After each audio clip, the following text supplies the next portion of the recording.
વાત કરવામાં આવે તો હવે શું પરિસ્થિતિ સર્જાઈ શકે છે અને કયા કયા દેશો તેનાથી અસરગ્રસ્ત થઈ શકે તેની વાત કરીએ તો અત્યારે રશિયાની બાજુમાં એટલે કે કામચટકા જે છે ત્યાં આ ભૂકંપના આંચકા અનુભવાયા અને એક બાદ એક 200 જેટલા ભૂકંપના આંચકા જે છે તે કામચટકામાં અનુભવાયા છે।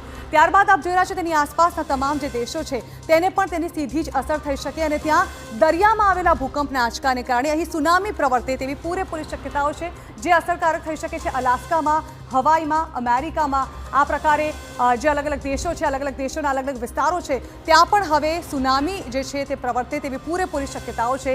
જાપાનમાં પણ સુનામી આવી શકે છે અને ફિલિપિન્સમાં પણ સુનામી આવી શકે છે કારણ કે તેની જે અસર છે તે આસપાસના દેશોને સુનામી તરફ ધકેલે તેવી શક્યતાઓને પગલે ત્યાં ખાસ સાવચેતી રાખવાની સૂચના અપાઈ છે।